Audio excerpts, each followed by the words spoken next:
You're standing in front of a shelf or scrolling a page, and you can feel your brain tightening like a fist. You're trying to pick a gift, but it's not really about the gift. It's about what the gift is supposed to prove: that you pay attention, that you're generous, that you're not selfish, that you belong. And the more you care about the person, the more pressure leaks into every option. Too small and you look cheap. Too big and you look like you're trying to buy love. Too practical and it feels cold. Too personal and it feels risky. Then you finally choose something, wrap it, hand it over, and instead of relief you get a strange aftertaste. Did I do it right? Did they like it? Did I miss something obvious? Am I behind? Am I the kind of person who knows how to love people well? If you recognize yourself in this holiday season, you are not shallow and you are not bad at gifts. You're caught in a psychological pattern that I'm going to call the gift-guilt loop. And by the end of this video, you'll have a simple protocol to step out of it, so giving becomes a real expression of connection instead of a test you keep failing in your head. And here's the curiosity loop we'll close later, because it's counterintuitive.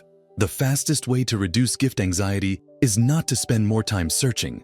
It's to change what your brain thinks it's purchasing in the first place. Let's name and frame the phenomenon. The gift-guilt loop is when gift-giving stops being a gesture and becomes a performance evaluation inside your mind. You start measuring your worth through objects, and you start using other people's reactions as a scoreboard. It is not simply consumerism, and it is not proof you don't love someone. In fact, it often shows up most strongly in people who care deeply, because your brain is trying to protect relationships, and relationships feel like survival. The loop has a specific shape.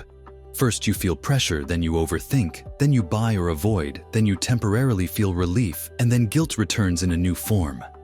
Guilt that it wasn't enough, guilt that you spent too much, guilt that you don't know someone well enough, guilt that you're not the kind of adult who has this figured out. Now, why does your mind do this? There are a few simple psychological forces at work that make holiday gifts feel emotionally heavier than they should. One is the reciprocity norm, the invisible social rule that says if someone gives you something, you owe something back. This norm is useful for building cooperation, but around the holidays it becomes a tax on your nervous system. Your brain starts calculating invisible debts. If you received kindness this year, you feel you must repay it in a neat, deliverable package. Another force is impression management, the part of you that wants to be seen a certain way. Gifts become a message about who you are. If you grew up in an environment where love was measured through actions, achievement, or appearances, gifts can become a particularly loud message. Your mind isn't choosing an object, it's trying to avoid shame. A third force is social comparison. Holidays are a season of highlight reels. People talk about what they bought, what they planned, what they surprised someone with. Even if you don't consciously compare, your brain absorbs the culture's standard and quietly asks, are you keeping up? And then there is scarcity. Not just financial scarcity, but emotional scarcity. Time is limited, attention is limited, energy is limited, and holidays compress everything into a deadline. Scarcity makes your brain tunnel. It becomes harder to think flexibly, harder to feel generous, and easier to feel judged. Here's the deeper layer that matters. For many people, the gift-guilt loop is not really about giving.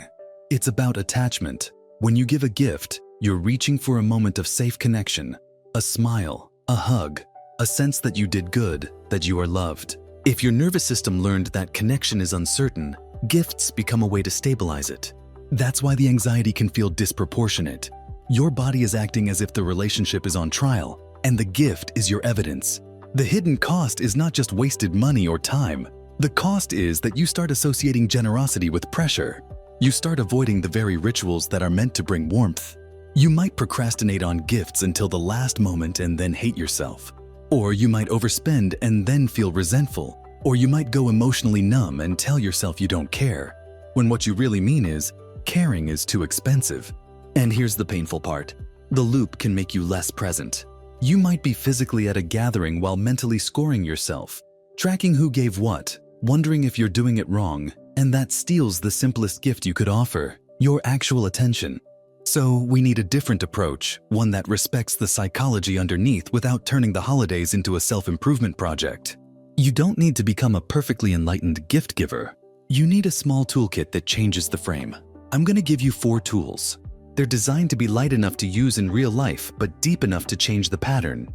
Tool 1 is called the meaning budget. Most people make a money budget for gifts, But the gift guilt loop isn't fueled only by money, it's fueled by meaning. When meaning is unlimited, anxiety is unlimited because there is no ceiling on what you could have done. The meaning budget sets a ceiling. Here's how you do it. Before you shop, you choose one sentence about what the gift is for, not what it is, what it's for. For example, this gift is a signal that I see you, or this gift is a small celebration of our friendship, or this gift is a token of appreciation, not a summary of my love. That last part matters. Your brain keeps trying to turn one object into a full account of your relationship. The meaning budget refuses that. Now you shop inside the sentence. If the gift does the job of the sentence, it's enough, even if another gift might be flashier. Even if your brain says, but what if they wanted something else? A practical example, you're buying for a friend who supported you this year. Your sentence is, this is appreciation, not repayment. That changes everything. You stop trying to pay back the entire debt of their support with one purchase, which is impossible. You choose something that communicates gratitude and then you let it be complete. Micro-experiment for the next 24 hours. Choose one person you still need to buy for and write your meaning budget sentence before you open any store or website. Notice how it reduces the number of tabs your brain wants to open. Tool 2 is called the guilt audit. This tool answers a crucial question. What kind of guilt is this? Because guilt can be informative, or it can be a leftover reflex from old rules. The guilt audit is 3 quick checks. First check, did I violate my values or did I violate my fear?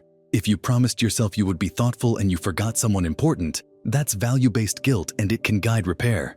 But if you feel guilty because you didn't buy something impressive enough to protect your image, that's fear-based guilt, and obeying it will feed the loop. Second check, is my guilt about the person or about the version of me I want to be seen as?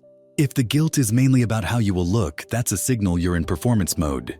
Third check, is this guilt pushing me toward connection or control? Connection guilt says, I want to show care, I want to repair, I want to be present. Control guilt says, I need to guarantee their reaction. I need to eliminate all risk. You cannot guarantee reactions. You can only offer connection. In practice, it looks like this. You buy something simple, then your brain says, this is not enough, you should add more. Pause and run the audit. Did I violate my values or my fear? You might realize my values are fine, my fear is loud. Then you can choose not to buy the extra item that is really just a peace offering to your anxiety. Micro assignment. The next time you feel a surge of gift guilt, don't argue with it.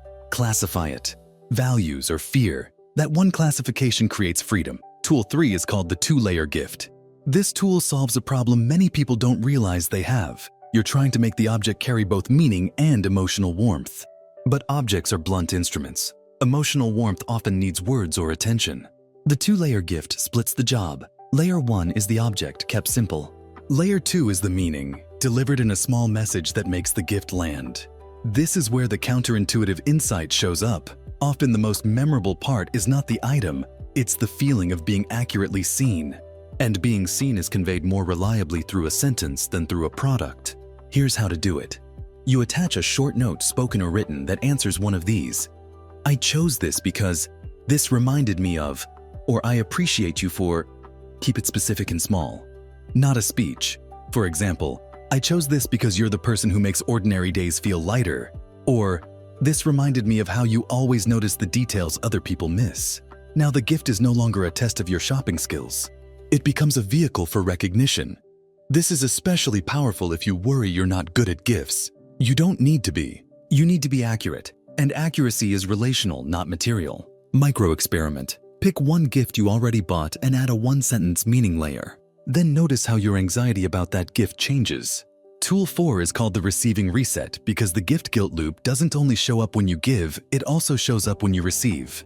You might accept a gift and immediately feel indebted, awkward, or ashamed that you didn't match it. Or you might feel guilty for wanting more, guilty for not feeling excited enough, guilty for being disappointed. Receiving can trigger old beliefs like, I don't deserve, or I will owe, or I must perform gratitude perfectly.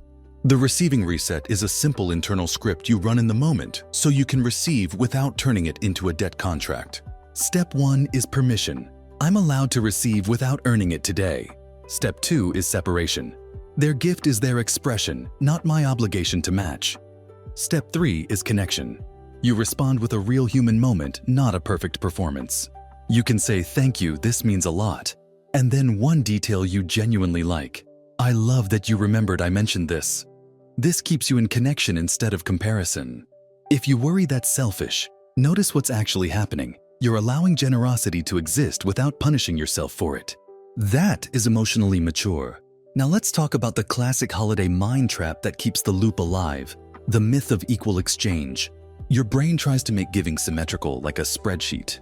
But relationships are not spreadsheets. They are ongoing systems of care, and care is uneven moment to moment. One person supports you through a hard month, another celebrates you on a good day, another makes you laugh when you feel heavy. You cannot make it equal in a single season. When you try, you turn love into accounting, and accounting kills warmth. A healthier idea is this: you're not repaying, you're participating. Participation is sustainable. Repayment is endless. If you want a quick self-check that reveals whether you're in the gift-guilt loop, ask yourself this: am I trying to express something, or am I trying to prevent something? Expressing says, I want to show appreciation. Preventing says, I want to prevent disappointment, judgment, rejection, awkwardness. When your main motive is prevention, you will never feel done because you can't control the future. This is where you and I can be compassionate and honest at the same time. It's not your fault that your brain learned to use gifts as emotional insurance. That's a smart strategy in a world where belonging can feel uncertain. But it becomes your responsibility to stop letting insurance run your life, because it's expensive and it never pays out the way you want. So let's integrate everything into a simple protocol you can remember during the season when you're tired and overloaded. First, set a meaning budget sentence so the gift has a clear purpose and a ceiling. Second, run a guilt audit when anxiety spikes to separate values from fear. Third, use the two-layer gift so the object doesn't have to carry the entire emotional message. Fourth, run the receiving reset so you can accept generosity without turning it into debt. And if you want one more tiny habit that quietly changes everything, it's this: after any gift exchange, intentionally name one non-material moment that mattered, like a laugh, a look, a shared memory. Your brain learns what to value through what you rehearse. If you rehearse price and comparison, you'll feel pressure. If you rehearse connection, you'll feel warmth. Here's a comment prompt that can help you feel less alone and also teach your brain something important. If you recognize the gift guilt loop, pause for a second and answer this. What does your gift anxiety usually fear? That you'll look careless, that you'll be judged, that you won't be loved back, that you'll owe, that you'll disappoint.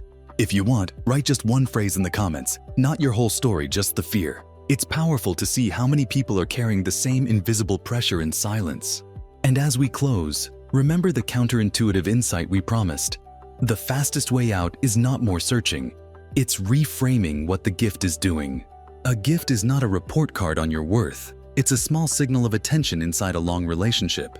The moment you stop trying to purchase certainty, you become freer to offer something real.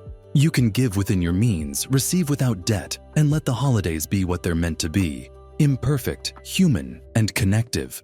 If this video helped you understand why giving and receiving can feel strangely stressful and gave you practical tools you can actually use this season, like the video, share it with someone who is quietly overwhelmed by holiday expectations, and subscribe to Mind Unlocked, because we're building a toolkit for better thinking, clearer communication, and deeper self-understanding, so you can live with more ease in your relationships and more honesty in your own mind, not just during the holidays but all year long.